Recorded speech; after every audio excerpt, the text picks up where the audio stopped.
Bismillahirrahmanirrahim. Bismillahirrahmanirrahim. Muqaddimah ini. Qala Syekhul Faqihu Al-Wali Salih. Syekh Al-Faqih yang faqih, ahli fikih. Al-Wali Salih, wali salih.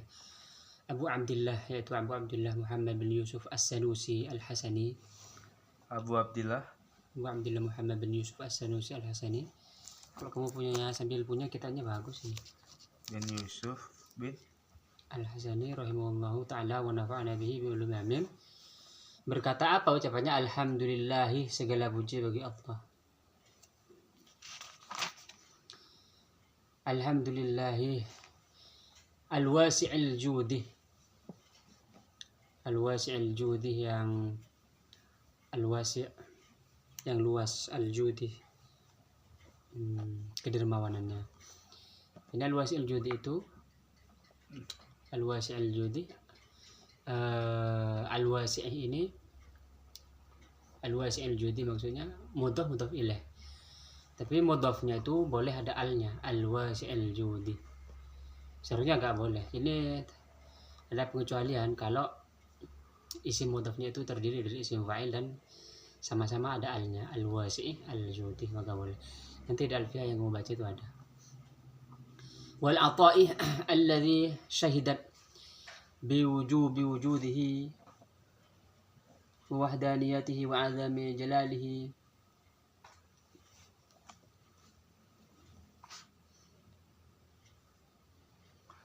wujubu iftiqaril kainati kulluha ilahi fil ardi was sama'i al-aziz alladhi azza fi mulkihi an yakuna lahu syarikun fi tadbiri syai'in ma fata'ala Allah jalla wa azza an syuraka'i. Kedermawanan Allah itu luas, alladzi syahidat wujudihi, yang kewajiban wujudnya Allah itu dan wahdaniyatnya Allah itu dan keagungan jalannya Allah itu disaksikan oleh kewajiban membutuhkan seluruh kainat, seluruh yang ada ini kulliha ilahi fil ardi was sama'i. Maksudnya ini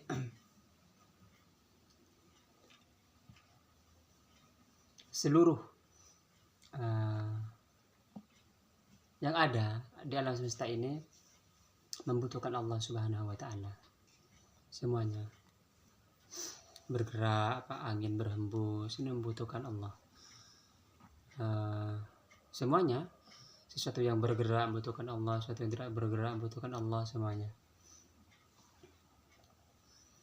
Jadi yang dimaksud wajib di sini bukan wajib yang kalau dikerjakan dapat pahala, bukan, tapi ini wajib di dalam tauhid itu.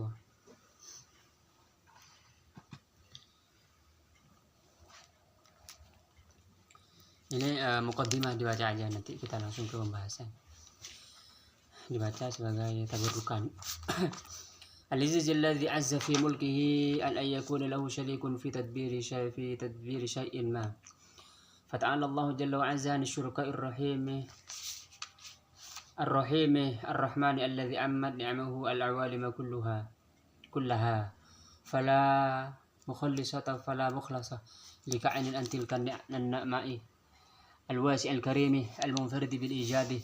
Ini al-munfaridi bil ijadi, hanya Allah yang mengadakan. Fala yustata'u syukru ni'amihi illa bima huwa min ni'amihi. Ini fala yustata'u, maka tidak bisa syukru ni'amihi, mensyukuri nikmatnya, illa bima huwa min ni'amihi, kecuali dengan apa yang menjadi nikmat, sebagian dari nikmatnya.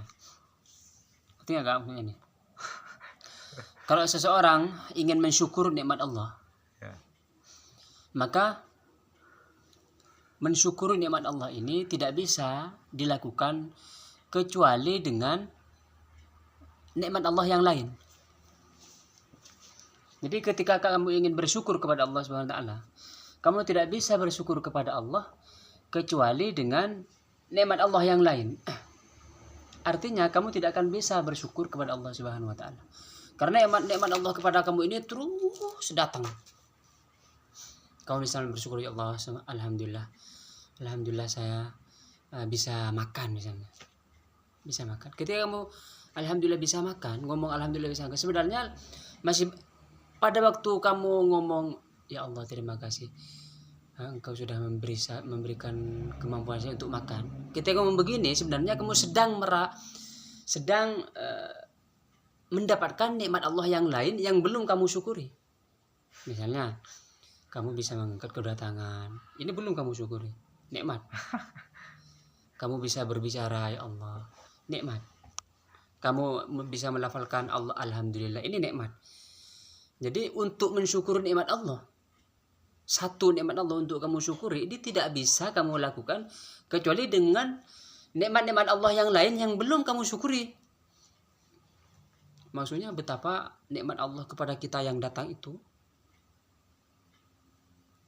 terlalu banyak sehingga untuk disyukuri, untuk mensyukuri satu saja itu harus menggunakan nikmat Allah yang lain.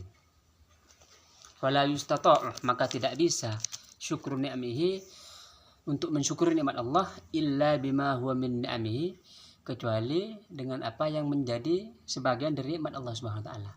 Tidak bisa itu. Caranya gimana berarti maksudnya? Apa? Caranya. Untuk bersyukur. Iya. Ini sebutin semuanya berarti gitu.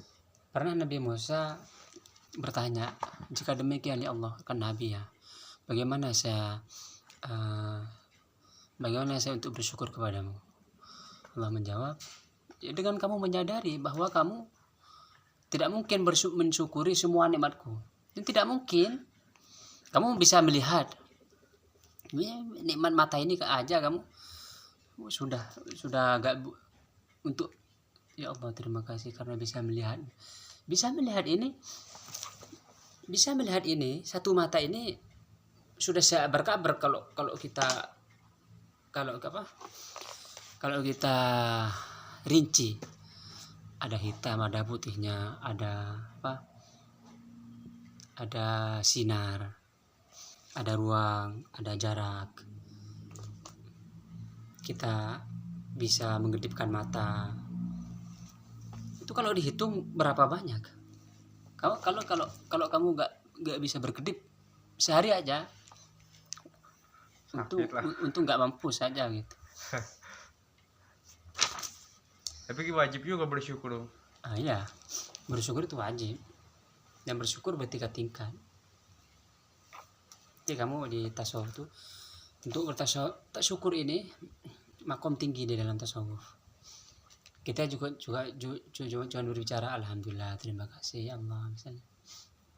Tapi kalau tasawuf pakai dzat itu sudah tinggi sekali. Macam-macam. Bahkan untuk itu di dalam Ihya itu ada bab kitab khusus syukur, itu ada pembahasan syukur tebal. Karena syukur ini 3 kalau mau diperinci syukur itu. Kalau saya kasih kamu duit 1 juta, kamu senang karena dikasih duitnya,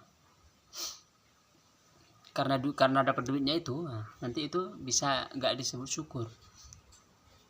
Terus gimana jadi ya?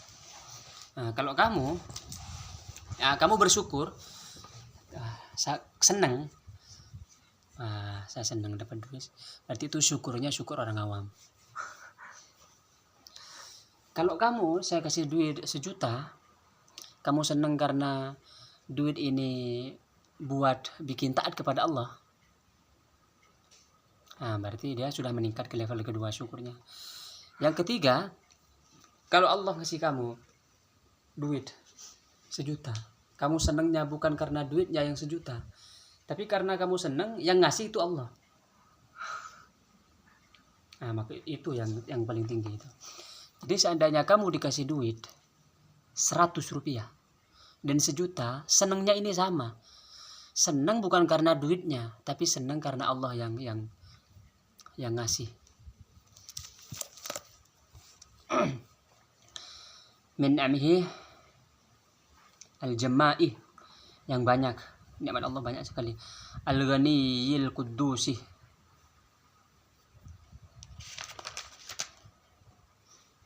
yang kaya, al-qudus maha kudus.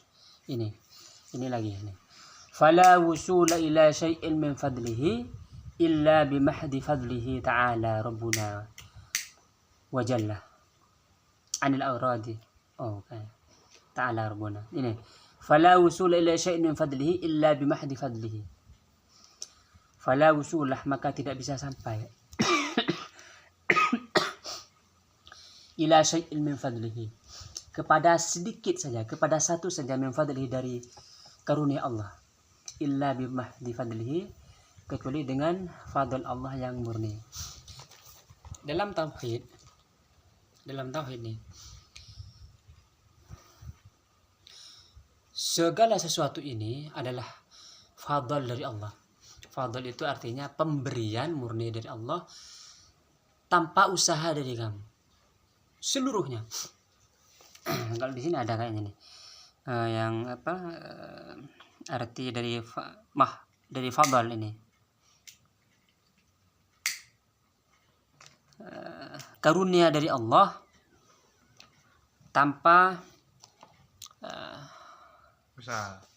usaha, tanpa Allah juga meminta ganti kepada kamu, tanpa kamu memaksa Allah. Contoh mata, kamu dikasih mata oleh Allah, kamu kan gak pernah minta, ya Allah saya minta mata, tapi Allah kasih mata kamu secara sempurna,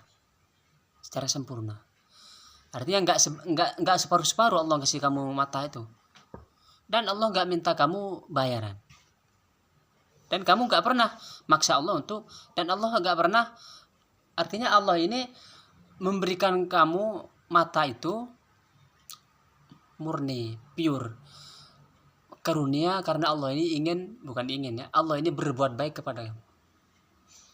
Kamu bahkan ketika kamu nanti bersyukur, itu syukurnya kamu itu adalah murni anugerah Allah kepada kamu. Syukurnya kamu ini, ya Allah terima kasih. Misalnya saya bisa bersyukur, kamu bisa bersyukur kepada Allah. Kemampuan kamu untuk bersyukur kepada Allah itu adalah murni karunia Allah kepada kamu. Murni Allah ini berbuat, karena bisikan hati kamu untuk bersyukur itu adalah nikmat Allah kepada kamu. Jadi kamu tidak bisa bersyukur, di mana syukur ini adalah murni karunia Allah kepada kamu. Kamu tidak bisa bersyukur itu kecuali dengan karunia Allah yang murni kepada kamu yang lain. Ngerti gak maksudnya? Itu betapa seluruh alam semesta ini merupakan anugerah murni dari Allah kepada kamu. Seluruhnya. Kalau orang kekurangan gimana? Nih, kalau orang kekurangan, coba perhatikan baik-baik ya. Dulu ada orang pergi ke gunung, saya namanya lupa. Ini kisah nyata. Di gunung itu, di atas gunung, ada orang yang tangannya buntung, dua. Dia kakinya buntung dua. Dia di gunung. Di atas gunung. Gimana naiknya? Dia tiap hari ngomong begini ngomongnya. Alhamdulillah. Nikmat engkau kepadaku banyak sekali. Ada orang yang dengar begini, kaget. Astagfirullah. Itu orang kedua tangannya buntung, kedua kakinya buntung, tapi masih ngomong, Alhamdulillah ya Allah, nikmat kamu padaku banyak sekali gitu. Itu ngomongnya bukan basa-basi, dia ngomong memang dari hati terdalam, sehingga ketika ngomong omongan keluar dari hati, dia nyampe juga ke hati. Jadi dia kaget, ya Allah, saya yang sempurna gitu seluruhnya. Dia juga buta, kedua matanya buta. Orang yang dengarnya? Enggak, orang yang bilang. Kedua matanya kedua tangannya buntung, kedua kakinya buntung, kedua matanya buntung. Ini kisah nyata, bukan kisah bukan kisah hayalan, bukan cerita pendek, bukan, ini kisah nyata nih. Ada namanya, Kalau nggak salah namanya Abdul Wahid, kalau nggak salah tuh namanya. Abdul Wahid bin siapa ada? Iya. Yang ini yang ketemu tuh kalau nggak salah apa Ibrahim bin Adham apa Sufyan bin Uyainah, tapi memang ada dia. Ada namanya direkam di dalam kitab itu. Kaget yang dengar itu. Dihampirin lah. Wahai Abdul Wahid kalau nggak salah tuh. Saya dengar tadi kamu ngomong begini. Alhamdulillah, nikmat Engkau ya Allah banyak sekali. Padahal saya lihat kamu ini kedua mata buta, kedua tangan buntung, kedua kaki buntung. Apa nikmat Allah yang sangat besar bagi kamu itu? Ngomong isi yang begitu itu. Dan disebutkan nama, padahal dia buta, disebutkan namanya wahai Ibrahim bin Adham misalnya. Bagaimana tidak besar nikmat Allah kepada aku. Sedangkan lisan saya ini masih bisa berzikir kepada Allah Subhanahu wa taala. Kamu paham nggak maksudnya apa yang mau disampaikan kisah ini? Jadi nikmat yang paling besar sebenarnya orang itu bisa berzikir kepada Allah Subhanahu wa taala. Makanya sakit yang membuat kamu mengingat Allah itu adalah kesembuhan. Kamu sakit, kamu sehat, tapi kamu berfoya-foya gak ingat siapa-siapa, itu kamu sakit sebenarnya. Tapi ketika kamu sakit, lalu sakit ini membuat kamu ya Allah ingat kepada Allah, maka sakit kamu itu sebenarnya adalah kesembuhan. Sakit ingat tapi pas sakit aja.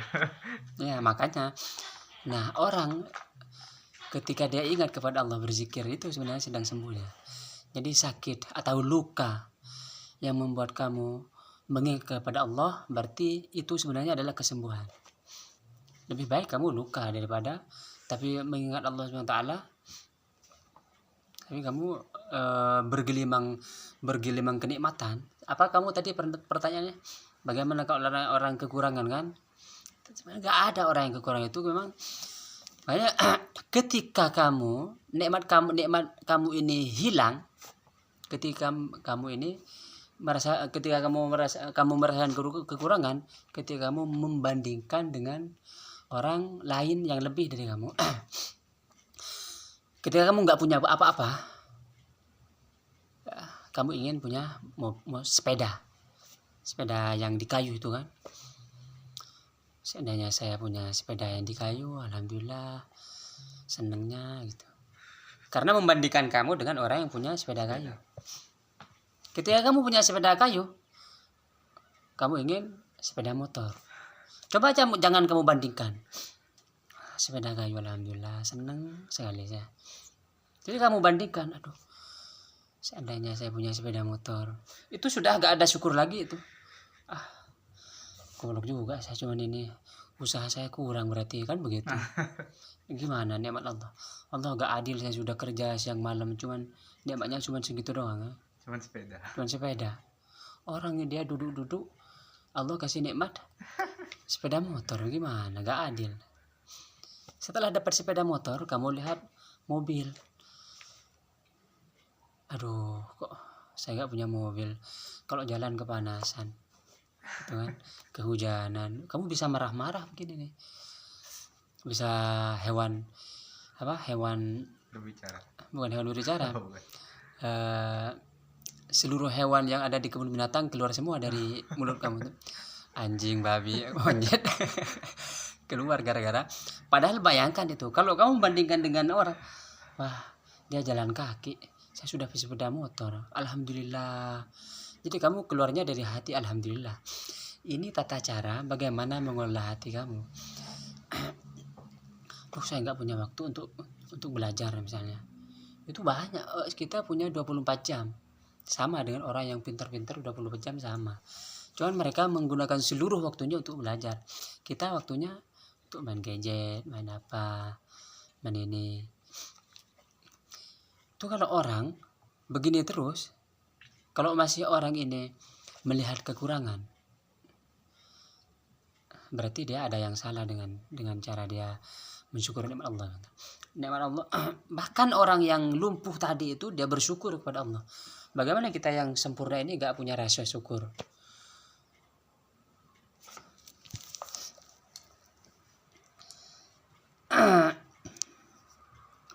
Bifadli ta'ala Rabbuna wa jalla 'alal awradi wa 'alal a'wani wal wukala'i. Allah ini tidak butuh bantuan, tidak butuh wakil, tidak butuh menteri wal wuzara. Nahmaduhu subhanahu wa ta'ala ala ni'amihi la tuhsa. Nikmat Allah itu tidak bisa dihitung. Fabi ayyi ala'i rabbikuma tukadziban. Nikmat Allah itu. Wa hamdana lahu jalla wa azzah min ajallil ala'i. Kita bisa memuji Allah. Bisa memuji Allah itu berarti kemampuan kita atau pujian kita kepada Allah adalah termasuk nikmat Allah yang paling agung. Maka kamu lihat hati kamu. Perhatikan hati kamu itu memuji enggak kepada Allah, atau kamu mengeluh. Aduh ya Allah, enggak punya duit. Ngeluh. Tapi kamu ya Allah, alhamdulillah sekarang nggak punya duit. Itu nggak punya duit bisa jadi syukur kepada Allah. Tergantung orang mau melihat Allah itu bagaimana. Perhatikan apa nih? Air gelas. Kamu lihat, ini setengah berisi apa setengah kosong? Setengah berisi. Ini kan sama. Setengah berisi sama, setengah kosong sama. Tapi kamu ngomong apa? Ini setengah kosong. Berarti kamu fokus pada kosongnya. Ini setengah isi, kamu fokus pada isinya. Kalau kamu fokus pada kosongnya, sebenarnya sama. Ini air sama, setengah kosong sama. Ini air gelasnya sama, airnya sama, jumlahnya sama, bentuknya sama, semuanya sama. Tapi cara kamu memandang ini menentukan kamu mental kamu gimana kepada Allah SWT. Kamu bersyukur enggak? Kamu sudah punya keseluruhan maksudnya. Bukan motivasi. Maksudnya kamu bisa kamu merasakan sendiri gitu. Dalam kehidupan kamu sehari-hari, setengah isi ini berarti mensyukuri apa yang ada dan kamu gunakan. Kamu gunakan, punya waktu digunakan, punya nikmat digunakan, lagi di sini digunakan ke kesempatannya. Setengah kosong berarti kamu berpikir, waduh seandainya saya bisa sambil main HP, saya pasti bisa dapat akses informasi yang lebih banyak karena kamu nggak pegang HP kan. Seandainya kitabnya lengkap semua, saya pasti lebih bagus belajarnya. Tapi kamu ini kan banyak nih, saya kasih kitab 1, 2, 3, 4, 5. Kamu gunakan yang ada. Artinya kamu di 24 jam. Saya nanti tidurnya 1 menit aja semua ini. Satu buku ini saya hatamkan sehari. Ini sebenarnya kamu kalau benar-benar gunakan waktu ini sehari selesai. Ini kamu sudah berapa minggu ini gak selesai? Berapa minggu nih? Seminggu belum selesai, cuma berapa nih? Terlalu banyak alasan kalau kamu sehari di saya namanya sih 184.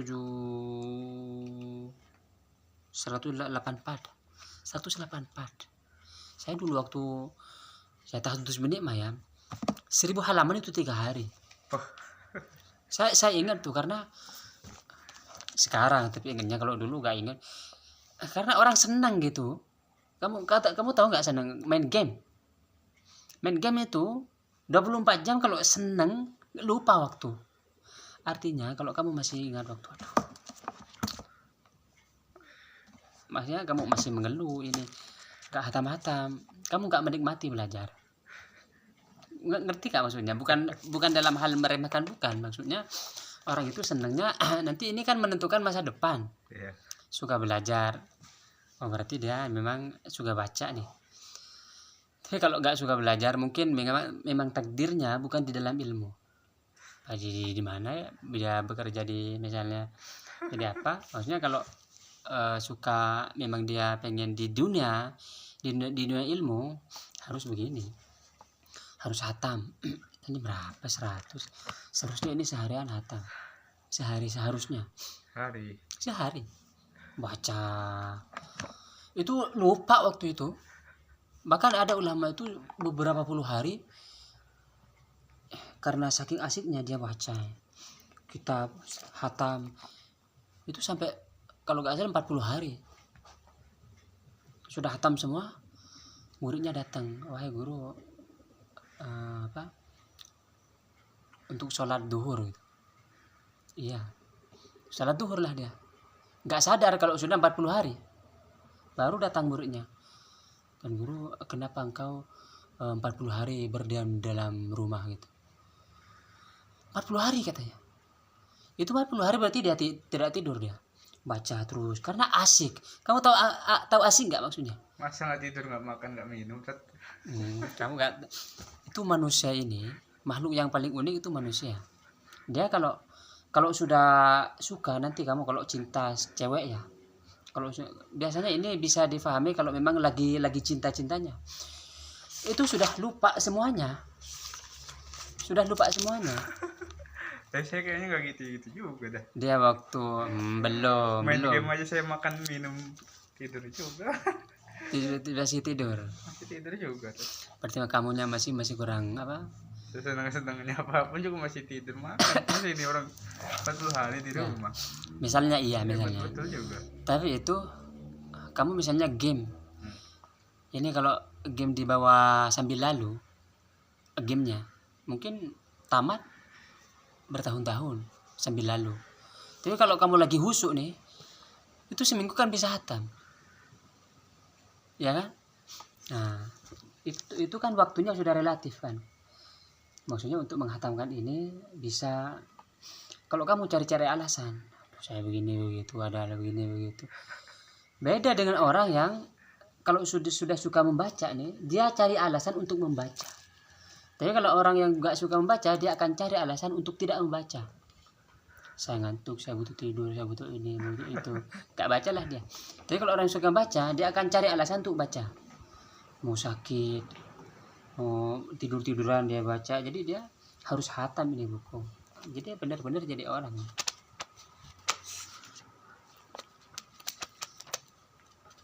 Wa nashkuruhu ta'ala. Nah ini.